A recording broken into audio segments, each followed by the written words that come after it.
This episode of That's Total Mom Sense is sponsored by Sambucol. Fall is upon us, and you know what that means. Cooler weather, layers, and of course, the kids heading back to school.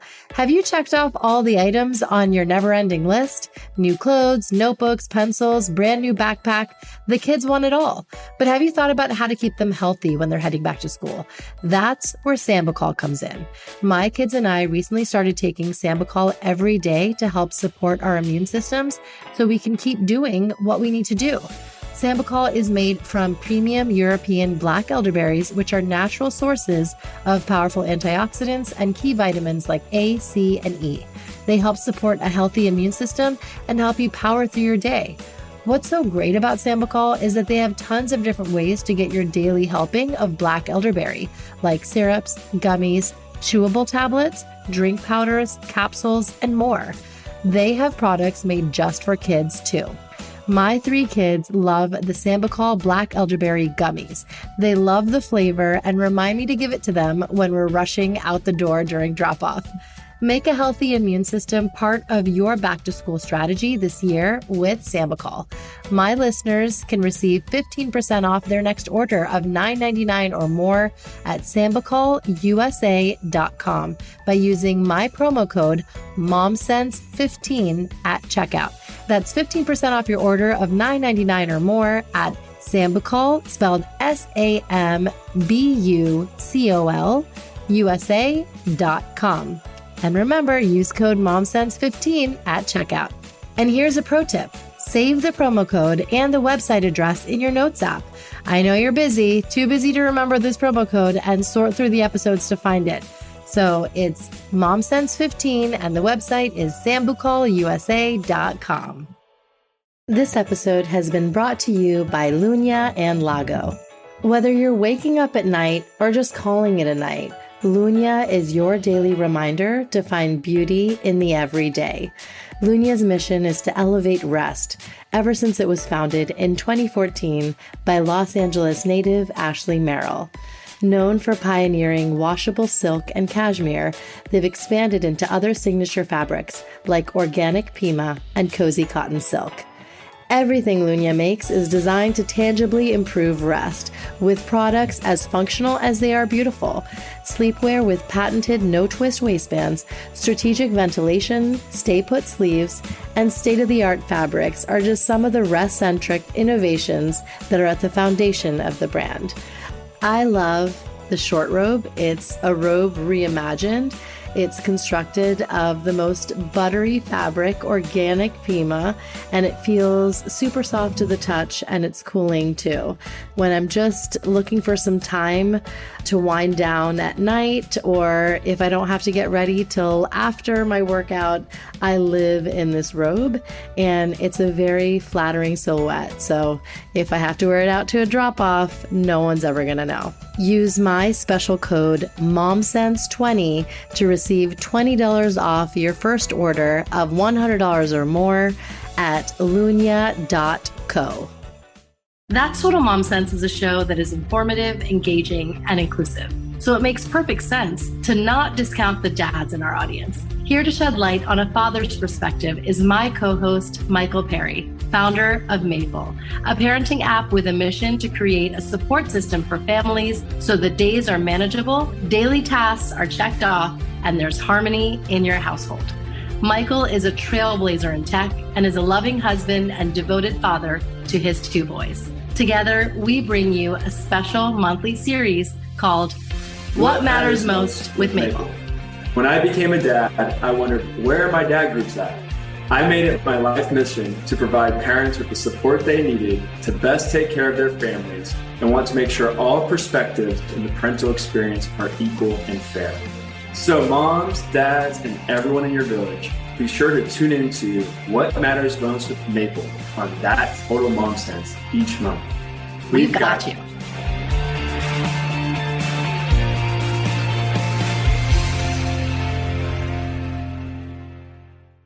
So now storytelling as a paradigm has changed, and you can in fact listen to kids' short stories as a podcast.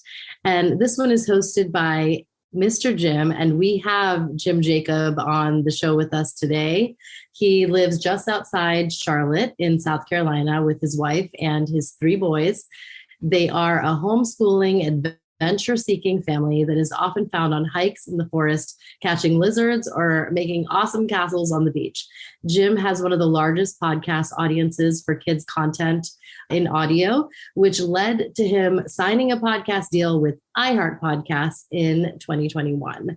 Jim, welcome to What Matters Most with Maple. Yeah, thank you for having me. Excited to be here. Mr. Jim, the man, one of the largest audience on iHeartRadio. I didn't know we were having a celebrity here today. I should get my digital autograph book out. That's big time. Yes. And you know what? And it's for the most fickle consumer, kids. Oh, yeah. I'm going to queue up that DocuSign and send it over right here in Zoom and get that signature. Send it over. Awesome. Yeah, it's good to hang out. I know this has been a little ways in the works, but I'm glad we can finally spend some time together and chat.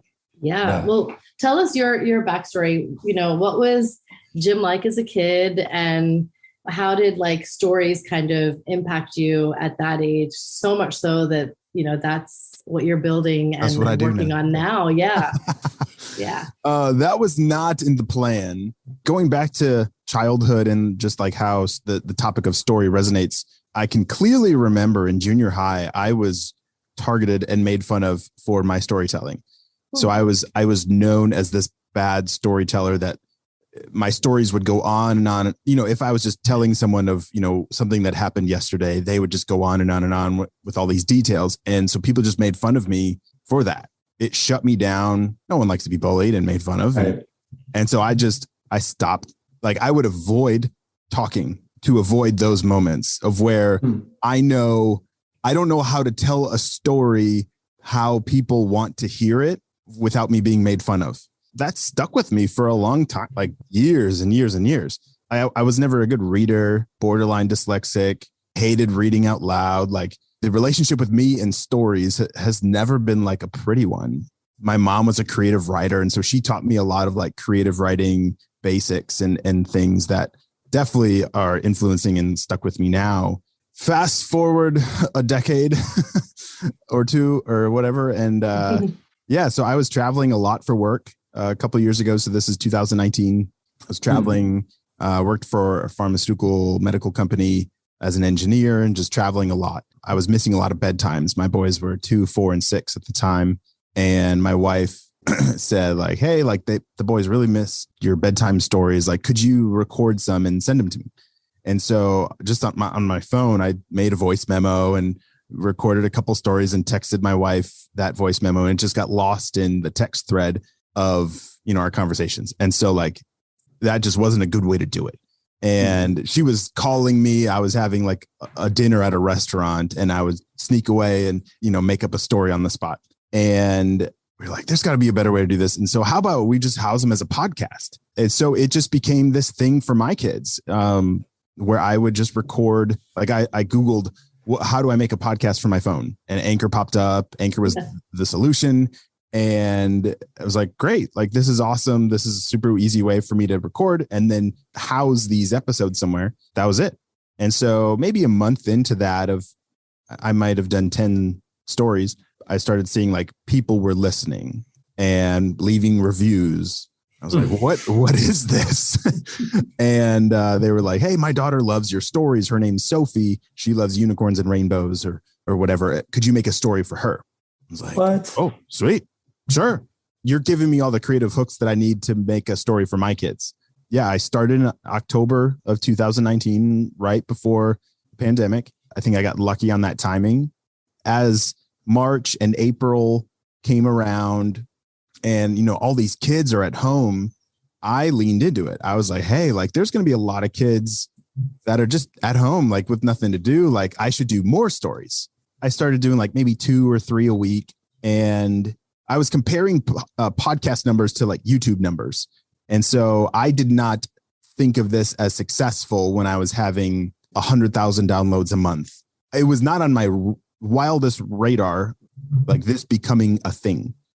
And so that summer, parents were sending me a lot of money to guarantee that their kid's story got picked. And that kind of got my attention of like, wait a second, this seems special or strange in some way.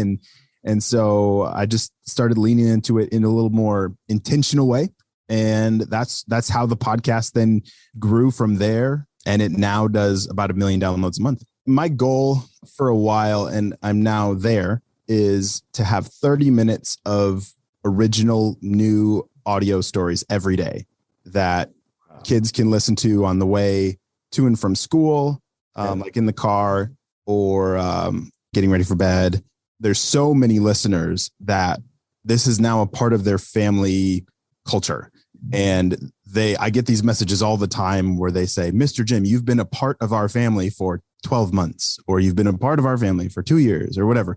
They feel like this is a part of their family experience.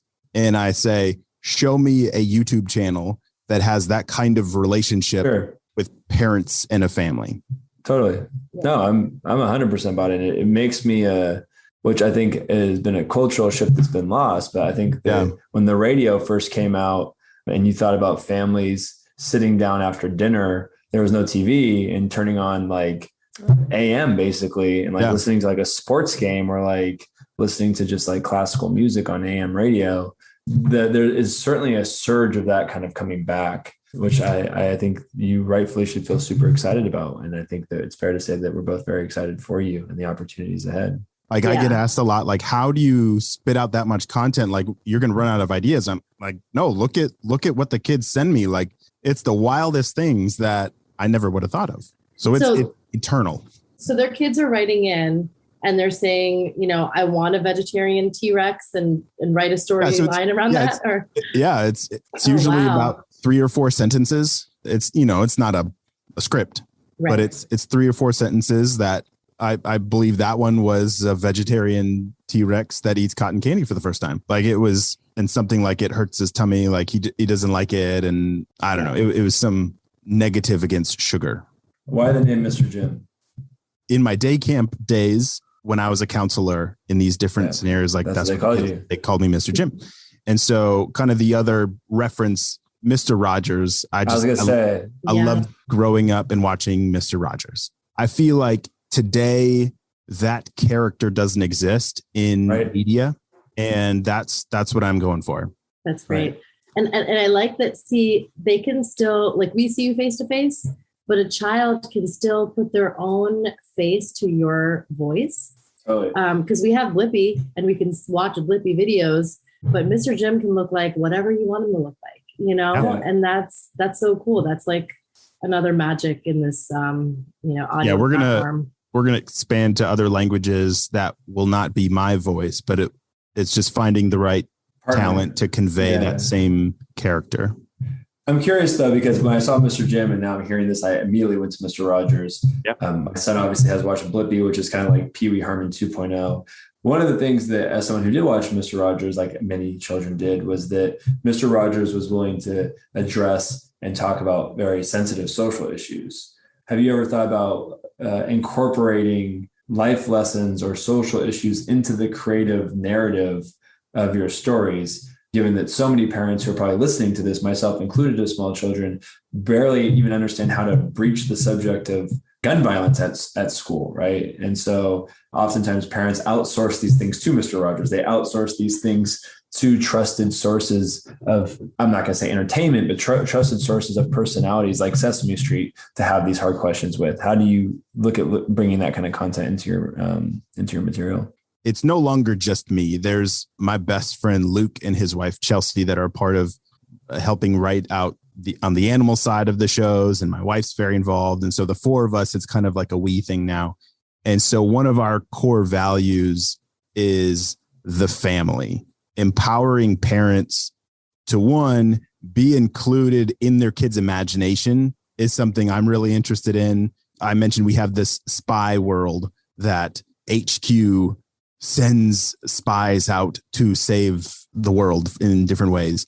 And so we're starting to have communications kind of sent from HQ to the parent, and the parent is the mouthpiece of HQ to the kids. Oh, cool. I don't like content that has the parents are the dumb, stupid ones in the back corner. Right. I see things differently. And so in the same way that we do that with communication of spy stuff, that's how we're going to handle things like this. There are all kinds of perspectives on issues and things going on in the world today. That's, we're all very polarized and sensitive to our own beliefs. When the opportunity comes up for these things to be talked about, our communication to parents is meant to equip them with, hey, this conversation that's come up right now with gun violence, here's some questions for you to consider and talk through with your kids. And we want you to have the conversation. I think my job is to help in the kid's imagination, help support your kid to have a deeper connection with you, to trust you. Totally. That path makes sense. I was just wondering how, in playing in that world, being a cultural staple, because I do think that it's fascinating. And most people would say that Sesame Street has been a cultural staple of their home, right? And Sesame Street touches on a lot of very sensitive subjects over the last 50 years.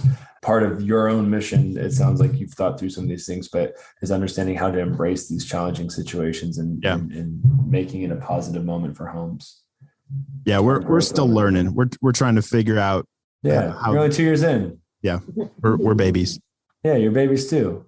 So what do your sons think? Maybe even most specifically your eldest, who's probably most aware.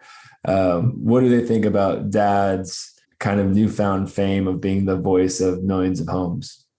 They think it's pretty cool. This is our family culture. Like every night going to bed, or even in the car, but every night going to bed, we listen to these stories. And so where I'm at right now, my office is like across the street from my house. And so I go to work, I record stories. My 8-year-old was just here packing envelopes with me today. So we send out some stuff in the mail to kids.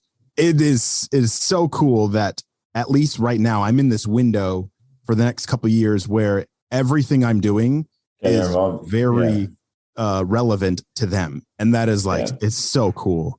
I love that. My 6-year-old, he's my critic of if a story hits well, he's the one that I know that like, ooh, that one was a good one. Cause he laughs and he's like super engaged with the stories. And he's my metric of like, if I did well or not. Yeah, that's fascinating. When your sons are teenagers or, 13 years of age or preteens and their contents and interests change, do you see yourself laddering up into that? Or do you see yourself expanding your brand to support that? I'm just super curious as a dad and as an entrepreneur, how do you envision that kind of being a part of their journey of life? Part of the secret sauce to how I feel so in tune to 4 to 8-year-olds right now is because I'm dad to a 4 and 8-year-old. I'm in that world every day. The newest show, Spyology Squad, which came out 2 months ago, that is a little older skewing. It's the way I'm telling the stories or the topics are a little older. They're more like 6 to 10. Yeah. And so, I think in time, like the content might adapt and grow, and maybe we'll bring on more talent or bring on other ideas to be able to expand the audience. But I want to stay in tune with the ages. I believe as a parent, one of our big jobs is to earn the trust of my kids. Many might say, no, your kids should trust you. They're expected to trust and respect you. And I've had this shift recently where I feel like it's my job as the parent to earn their trust, to do things to help them feel safe, to help them feel heard. The home where kids are is the most impactful part of their life in shaping them in big picture, not just dealing through the day-to-day struggles of life. Like there's lots of the hard conversations to have along the way, but big picture, like zoom out.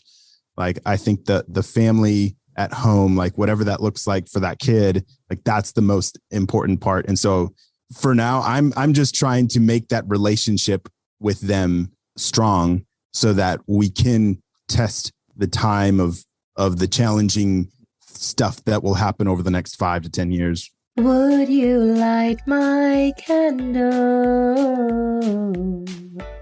I just love the musical Rent. And you know what else I love? Winding down by lighting my Brooklyn candle after a long day as I curl up with an inspiring book or journal in my notepad. My favorite scents are Santorini Escapist, which reminds me of my honeymoon to Greece, and Midnight Mojito, my favorite cocktail. Brooklyn Candle Studio was founded by Tamara Main in 2013. The candles are handmade in Brooklyn and check a lot of boxes. 100% soy wax, plant-based, and sustainable, and free of toxins like phthalates, parabens, sulfates, petroleum, and dyes. All the vessels can be reused and repurposed, and the company limits the use of plastic with none during shipping. It's a luxury home fragrance at an accessible price point, with the majority of the products ranging from just $18 to $40. Use my code MOMSENSE20 to receive 20% off your first purchase.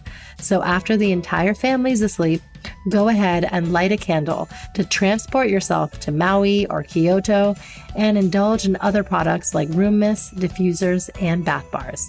Good night. So coming from back to your childhood of being dyslexic, how with your show, you're helping kids who are differently wired in that way and connecting with them. So how's the response been there, especially from the parents and the feedback around that? We get a lot of messages from parents that their kids are dyslexic or struggling with reading or comprehension. That's another one of those secret powers of audio stories where kids can still participate in the story of like reading a book where you're using your imagination and that world comes alive in your mind. Like that's what this is. And so there's plenty of research to back that audio stories help that comprehension level in a kid keep growing as their reading ability might take a little longer to get to that point.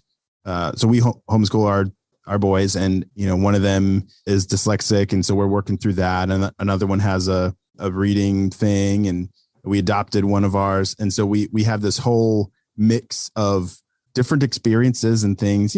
Every parent, like, you don't know what kid is going to come out and the challenges ahead. But anyway, audio stories, it really brings everyone together. But there's a special connection with the kids that have a harder time reading. I love that. And I think in order to foster a love for learning, the hallmark is fostering a love for reading. It's not the phonics and the sight words and, all the families that they're learning, the ad family. It's, again, something that sparks their imagination. We can go through kind of the rudimentary building blocks of reading with them, but bedtime stories is all fun. We go to the library, we pick out books of what interests them. And my youngest is, he's like our resident paleontologist. He's the one who likes the dinosaur stories. And he'll tell you, like, he can go through dinosaurs A to Z. There's Z is for Zunisaurus. I'm learning so much from the kid. Yeah, amazing. He's your in-house tutor. Yeah. You become an expert in whatever your kid loves. Yeah, exactly. And it's just so nice to see this fervent interest in something. And for him, it's that. And the fact that you have so many different topics to engage children on what their interests are is also really brilliant. I'm a firm believer in learning through story. I think kids connect so well with the concept of story, like who doesn't? And so like bringing that into the classroom is what we want to be a part of. Like all the kids' animal stories episodes have activities that we make for teachers to bring into the classroom, to listen to a fun story about an octopus, that they're learning some stuff along the way that can translate into an activity that they do. And even like at home, like we've tried, Jocelyn and I, my wife, we've tried to give our kids even story prompts of when they're like, I'm bored, like, what do I do? Like, instead of saying, go play with your cars, like all those toys up there, go play with them. Yeah. No, like give them a prompt of a story of like, all right, why don't you go build a city and have dinosaurs take it over or something? That's so cool. It gives them a chance to have their imagination, like take it from there. I think as a society, sitting around a campfire or sitting around a dinner table and sharing stories and sharing life is sadly becoming such a lost art. I can't even think, my wife and I have entirely given up outside of like a very rare emergency situation of allowing our kids to bring an iPad anywhere. Yeah. Like we don't do iPads at the dinner table anymore. We had a moment where we kind of gave into it and realized this is not positive. We equally do not get on our phones in front of our kids at dinner. And we're equally trying to ask questions. Yeah. How was your day? What did you learn today? Who did you play with? What was exciting? And 95% of the time, I think my son's making it up, but it's equally exciting to hear him use his own imagination, tell us stories about the day.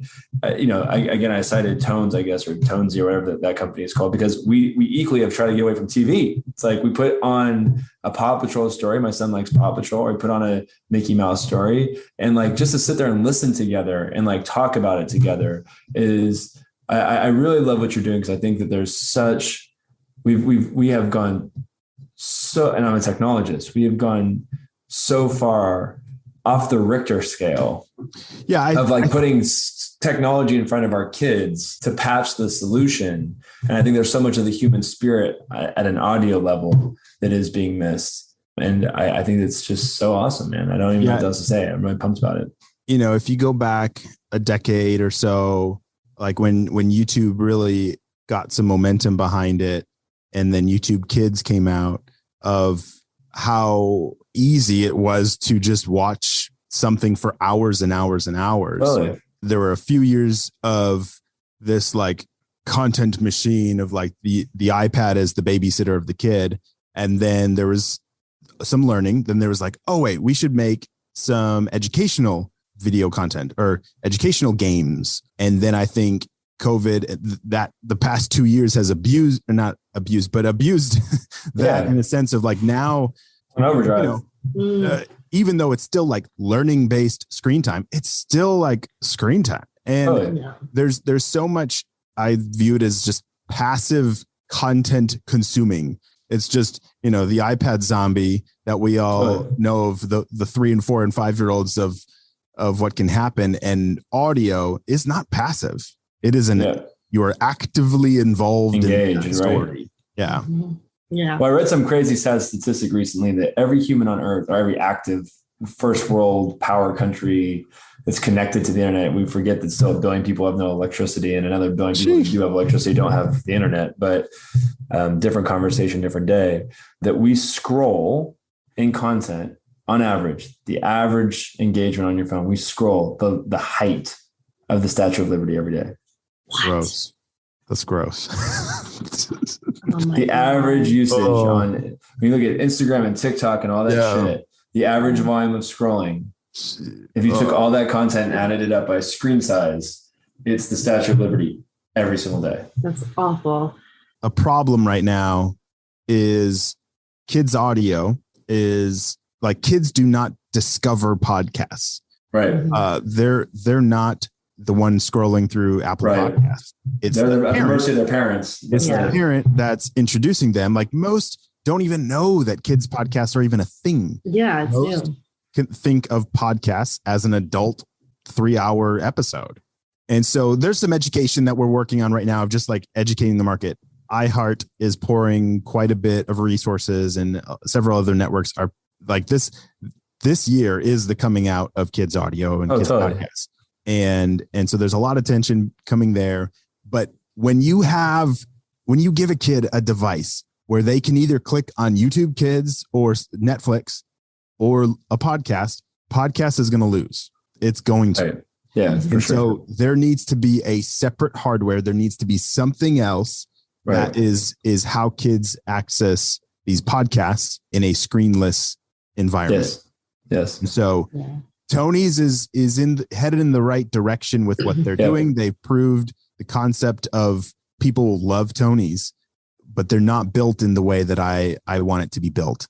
And so that we're working on that solution this summer. That's awesome. Yeah. Super, super excited for that. I'm sure I will be a customer 100%, but you're exactly right. The one thing that they've done that is, I think, quite smart, because obviously it doesn't have to be this way, is the way that they let you stack a figurine on the top.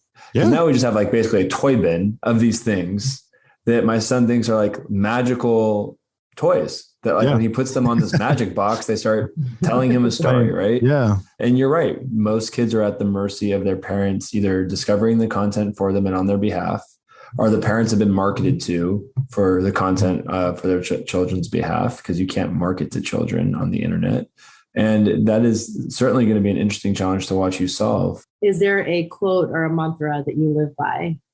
One that has been in our family for, I don't know, a couple of years of raising these boys, and something that's been a part of the podcast is choose to be brave. That bravery is a choice. It's not a feeling. And even when you feel scared or, whatever, that you have to choose to be brave. And so I bring that into the stories a lot. It's something that at home we talk about quite a bit. What matters most to you? Family. I love my family. And when I was gone or just traveling and in the corporate world, like it just wasn't fulfilling to me. I want to be there with my family. And so working across the street from them, that is so cool to me that, I can just get a text from my wife and she says, hey, like, can you give me a hand? And I can just like shoot over there. And so family.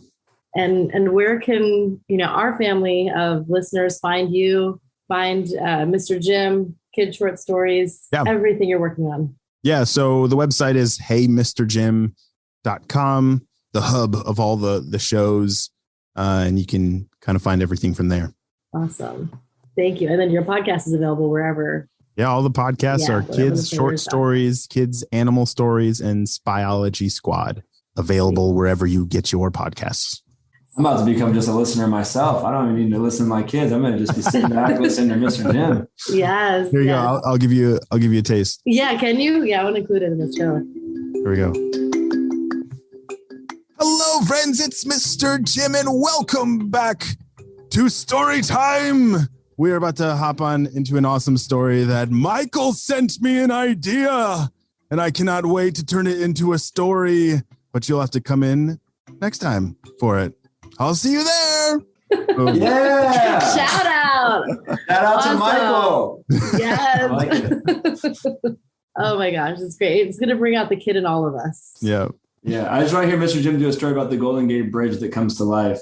It was a rainy day one Thursday afternoon. The clouds were rolling in. The fog was so thick you couldn't even see your pinky in front of your nose. And as I walked out onto the Golden Gate Bridge, a ginormous wave came out of the ocean, and out came an old pirate who had a skeleton leg and one eye, and he said, "Stand back." Wow, all right. That's wild. Oh I'm my gosh. impressed. On the spot. Cool. Anyway, Oh, I'm having fun. Stories are Mr. Jim's thing, and yeah, this has been fun hanging out. Thanks for having me on. Thank you so much. Thank you, Jim. This is great. We're gonna be in touch, and we're here to support you. I'm awesome. So proud of you. Yeah, thank you so much. Cool. Thank you, Mr. Jim. I think the only way I want to listen to stories now is Kid Short Stories with Jim. That was incredible. I hope you enjoyed this episode and are going to subscribe to Kid Short Stories with Mr. Jim online and keep a lookout for all the fun things that they have planned on the horizon. We're so excited for you, Jim. You can listen to my episodes of What Matters Most with Maple featuring my amazing co-host, Michael Perry, on my website, that'stotalmomsense.com, within the Maple app, which you can download on the App Store and Google Play. And you can also visit their website. It's growmaple.com. And of course, wherever you listen to your podcasts, Apple, Google, Spotify, Stitcher, Good Pods, we're there. If you have show topics or want to pitch yourself to be interviewed on our show, email me at thatstotalmomsense@gmail.com. Here's wishing all of our dads out there a very, very happy Father's Day. We want you to focus on what matters most. So much love to all of you.